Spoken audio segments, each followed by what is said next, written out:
Gentlemen, college football week 1 is officially here, and at 8 p.m.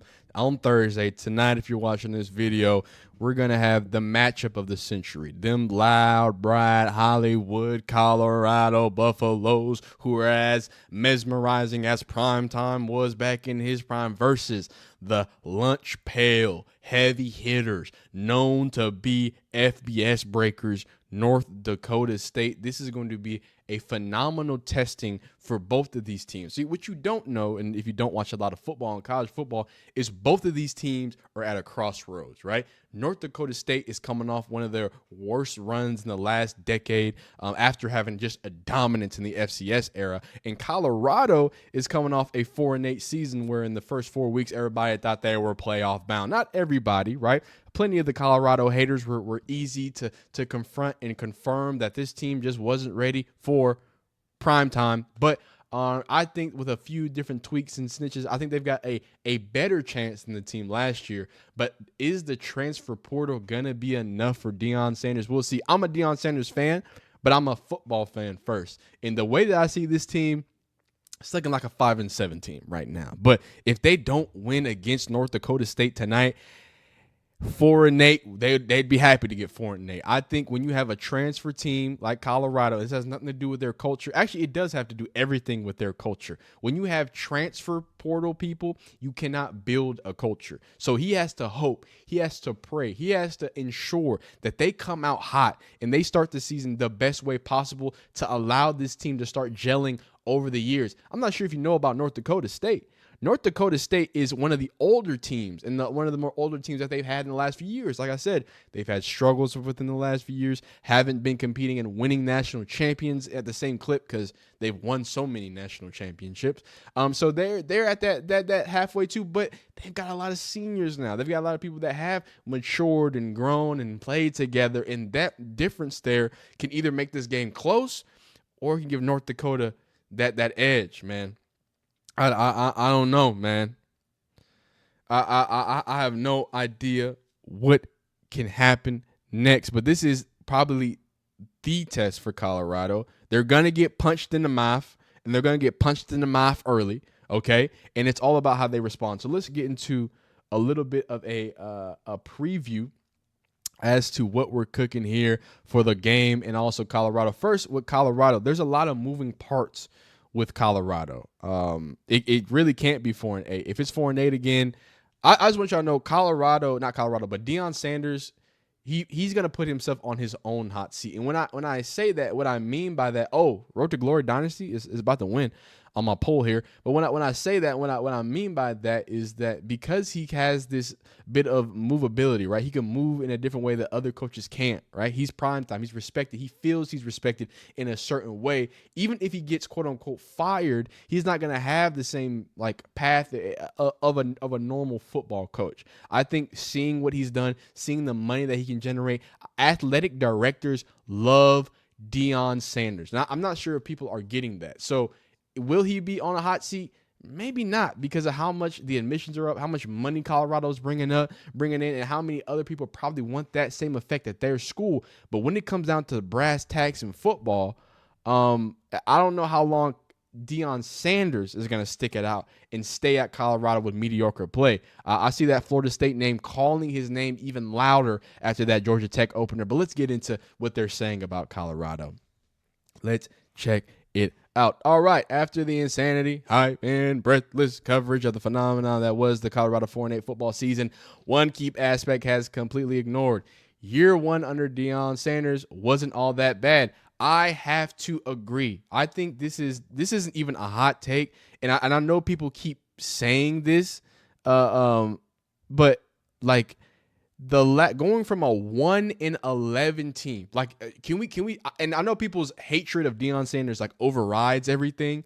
This was a 1-11 team that they wouldn't have any of those strengths. They wouldn't have any time. They wouldn't have Shador or Travis Hunter without Deion Sanders. So they go from one win and multiply it by 4 to get to 4 wins. Now, and when we get to the end of the season, a lot of those wins or a lot of those losses that could have been wins and wins that could have been losses, Stanford, y'all were winning and y'all let them come back. That's a coaching and chemistry and learning problem. Then you've got the situation out there in USC where y'all storm back but can't finish the job. Again, if you can handle the clock better, if we can manage things better, we're looking at a 6 in 16, which is, again, not team builders, but going from a 1-11 awful dauntless team with no future to a team that's now looking like a pretty good place for some transfers if you want to make a name for yourself at least. I don't think it's bad. Well, sort of. Well, finishing dead last in the Pac-12 wasn't a plus, but really, how much fun was that? Yes, things are different under Coach Pride. That's a controversy. Hurt feelings and player turnover in bunches, telling tales out of school and flipping conventional wisdom on its head, and it's a lot of losses. But what if last season was the first year under coach? Pick a random guy named Chad. Colorado went 111-22. So kind of saying the same things. Look, it's a big overdue, but I want to kind of get into some of the transfers and some of the things that we know Colorado has added. Because at the end of the day, because I'm live now, if you're watching this YouTube video, and first of all, appreciate you watching it. If you like the college football specific content, I'm not going to drop too much of this just after big and before big games. Leave a like. Let me know if you want to see more of it, and we'll do it. But like my guy in the live chat, Ernest, says, the OL and DL was better, and that is really where we need to be looking at. So going into the Colorado preview for the offense will get a tad bit more conventional with Pat Schumer as the offensive coordinator. Now, if you don't know, Shedeur Sanders cited a lot of his ball holding tendencies, which I think it's more on mechanics, but we can get down to that in another thing. I think his mechanics can kind of be slightly sometimes, but he's so talented that it kind of overrides that. Having a different type of offensive run, he was doing a lot of choice routes. So he had a lot of choice routes when he was attacking the middle of the field. And that can be hard for a young quarterback, especially coming from different offenses, to learn how to do that. And on top of that, when you don't have the deepest wide receiver room in the nation, and Travis Hunter is the one that you really want on those option routes, having to hold the ball, have to think about that, and have a bad offensive lineman, I think it was just causing a lot of bad issues when it comes to his footwork, rushing throws, and I think it made Shedeur, even though it's his fault for making those decisions, I think all those things stacked on top of it made him even a worse decision-making. Putting Pat Schumer in there, this guy isn't – he's one of those guru type guys that will be able to nurture the offense from every aspect, and I think he can make things make more sense in the the grand scheme of things. However, Colorado's O didn't work well or at all against Oregon, UCLA, Oregon State, or a few Pac-12 teams.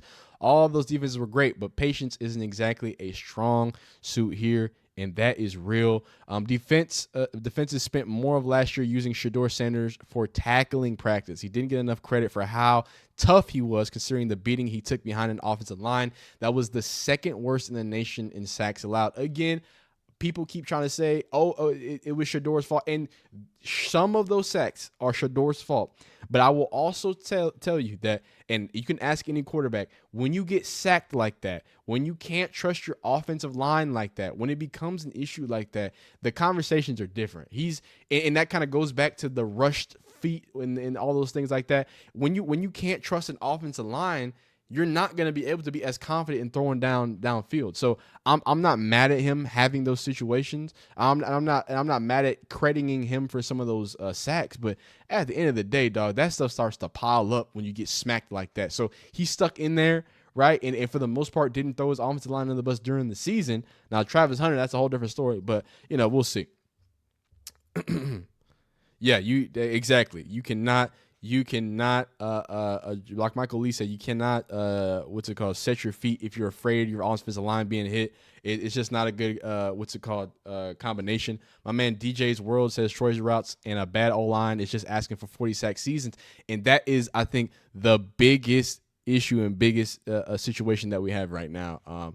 But hopefully we can do some of those things. So going to their defense, we talked about the offense. They're getting a new offensive coordinator. They got some new shining bells and whistles on the defensive side of the field. They've had a lot of bad problems. Oh, first off, obviously they got Seton, right? They've got Shedeur being supplanted and set up as a top draft pick. I don't know. I think he's a first round guy. I don't think he's a top 10 pick. I want him to show me that he's a top 10 pick, a top 5 pick, a number 1 pick. That would be great. But I'm not seeing it fully from Shedeur. But I do see a first-round pick. You lose Dallin Edwards and Anthony Hackerson. But Ohio State transfer, and this is what I was telling, Dallin Hayden will get every shot to carry the load. I think they added some good stuff on the offense side of the field. Travis Hunter will be will be back playing both sides of the field. They also have I think he's a, what's it called? Oh, Ohio State backup. They got him too. They have I think he's a freshman. He's a freshman 4-star, and he got the gray jersey. He's playing both sides of the field too. I'm interested to see what that looks like. Yo, what's up, Gun Bunch Demon? We're wrapping up this Colorado versus North Dakota wrap up. So you get it. So Colorado key players: Jordan Seaton, offensive tackle. He's a star prospect, offensive line. He's gonna have to play big, and he's gonna have to play now if Colorado wants to upgrade that offensive line. I say put him out there at right tackle and pray that he develops to just be so good that you have to put him at left tackle. Then you have a 6'5" dog. What's happening here? Now here, look at the big time transfers. Right, you got transfer in Will Shepard, wide receiver senior. There might be more important transfer varies, but add to the top of Vanderbilt target and receiving core with Travis Hunter, Jimmy Horn, and look out. He's a big speedster on the outside who made 150 catches with 21 scores over the last 3 seasons with the Commodores. And I mean, when you're out there in Vanderbilt, it's not a lot you can get done. Top transfer out is Van Wells. So they lost a center. This is bad. This is very, very, very bad for your biggest, and I guess you can say it's good because the offensive line was so bad, but like this is talking about having real deal ability to mesh with an offensive line. Offensive line is like a team within a team. You know what I mean? So it's a whole nother situation. And kind of like I alluded to with North Dakota, and I'll kind of go into it real quick, and then we'll talk about this. We'll do some predictions, and we'll kind of wrap up specifically the Colorado. And I'll read y'all's comments too, how y'all feel the predictions for the live chat. But looking at North Dakota State, because I've done a lot more study on North Dakota State. Understand this. Like I said, they're getting older in a good way. A lot of seniors returning. They've got a lot of cohesion. They run a smash mouth type offense. That's not going to change about North Dakota State. They haven't been as successful of these last few years, but coming into this season, not only with a point to prove, and also them last time beating a major FBS team, I think it was in 2016 with Iowa, when they beat the ranked Iowa back in the day. This is a hungry North Dakota State team. A very, very hungry North Dakota State team. Now, the Colorado team should be the same thing, but we have no idea. We don't know what to expect from the Colorado Buffaloes, and I'm hoping we can expect some good things because I want to see it'll be tough. Like I said, at the end of the day, I am a Deion Sanders fan. I want him to be great because of all the great things he's given to the game of football, right? But if you get smacked in the mouth by North Dakota State, son, it's not going to look good. It's not going to look good as well. So reading this quick little preview that Action has, North Dakota State is going to throw a couple different looks at Colorado because it's currently running a 2-quarterback system.